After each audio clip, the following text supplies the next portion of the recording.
The other reason I did my master's thesis on this topic is because I was interested very much in the Christological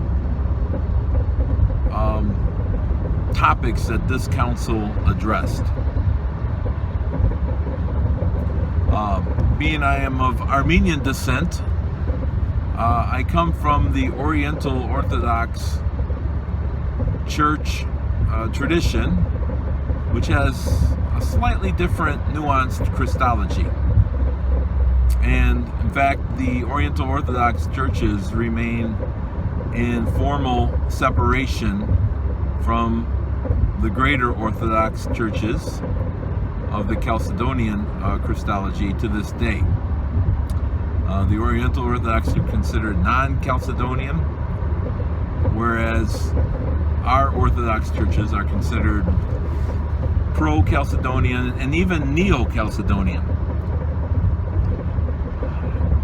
And so I looked into this topic and focused on this for my master's thesis, primarily in order for myself to be educated more about this topic and to learn more about it. And what I found was very intriguing. And what I found was, first of all, the Council of Chalcedon, when it was completed, as Father Thomas Hopko said about other ecumenical councils, no ecumenical council ever solved the problem. The controversy just got more intense at the close of each ecumenical council most often. So there's no surprise that at the end of the Fourth Ecumenical Council, the same thing happened. And to make a long, complicated story shorter, what happened was basically people tried to hijack the meaning and interpretation of that council. And it was primarily people at that time from the Antiochian church and tradition, not to castigate that church, that venerable church, of which I studied under and received my master's degree from. So it's just at the time, different prominent figures arose in different areas, and sometimes those figures kind of hijacked that church at that time as well, until they could be dealt with. So at the time, this is what happened from people who were in the Antiochian church, and they tried to hijack what was a more Cyrillic understanding of the Council Fathers. And this is what I deal with in my master's thesis.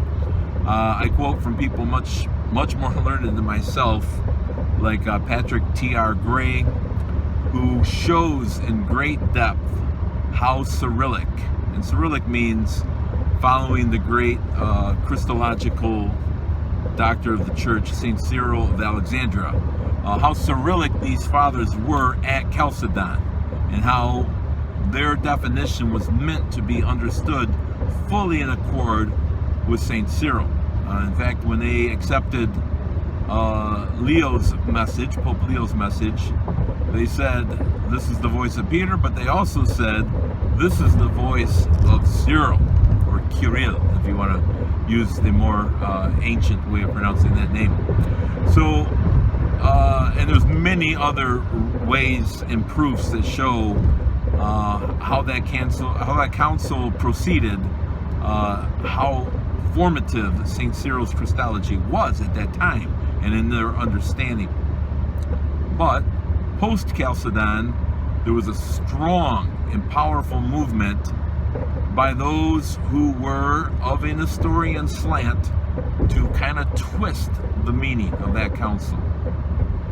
And this directly affected what is known as the non-Chalcedonian churches to this day. And it was their reaction, which was sometimes a violent reaction, to this movement that made them castigate and reject the Council of Chalcedon. And thus there was a need for another council.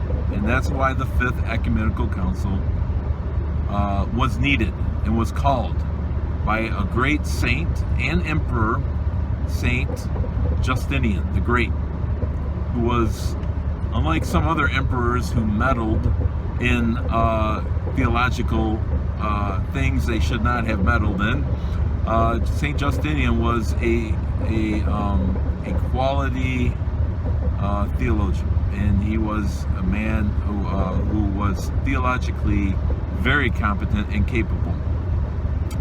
And so his goal and his heart's desire was a very noble one, to reconcile the entire ancient church of his time. And so there was a movement of what came to be known much later and is known today as the Neo-Chalcedonian movement. Father John Meyendorff touches on this briefly in some of his theological works. I believe his work on Byzantine theology is a great source of what is Neo-Chalcedonianism. And what Neo-Chalcedonianism really is the Christology of the Orthodox Church to this day. And what that movement was at that time, around the time preceding the Fifth Ecumenical Council, was a movement of fathers in the church, like St. Justinian, St. Ephraim of Antioch, St. Leontius of Byzantium, St. Leontius of Jerusalem, and others. It was a movement by them to recover what was being lost by this heretical movement of people trying to corrupt the Council of Chalcedon. And thus the Fifth Ecumenical Council was called in 553, I believe it was. And there were several thoughts that were clarified and that were discovered, really, that helped to clarify the Council of Chalcedon and its definition, which had been done a wonderful job in its own right, but could not foresee all of the heresies that could possibly arise. And so this heresy arose afterwards, like we said, and it had to be dealt with. And so the Council of Chalcedon had to be clarified, had to be further defined. Okay, so those who are from the non-Chalcedonian tradition are right when they make that charge. They were the ones in many places that had to deal with those who were corrupting the Christology of the church post-Chalcedon. So they are right when they say that, okay? And it was clarified, and it was clarified by a couple different ways. One of the first ways was insistence on the title Theotokos. Now, this sounds like a simple idea, but it was a word that was rejected by Nestorians, and clearly by Nestorius himself. And by the way, it is said that Nestorius himself claimed victory when he heard the misinterpretation of Chalcedon. So this is another problem that helped lead to the non-Chalcedonians rejecting the Council of Chalcedon outright. Nestorius claimed victory and vindication by that definition. So, again, more confusion, more need for clarification to get back to what the council really meant to define, and really did define, that was being hijacked. So, insistence on the title Theotokos. Because, as St. Cyril of Alexandria said,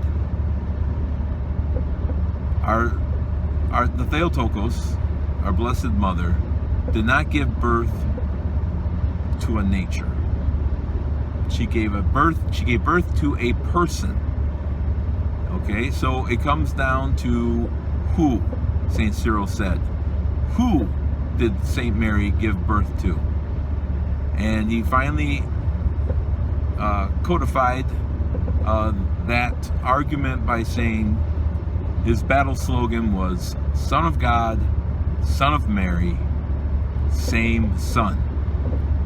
And so this is why the title Theotokos is so essential to rooting the Chalcedonian definition in its proper context.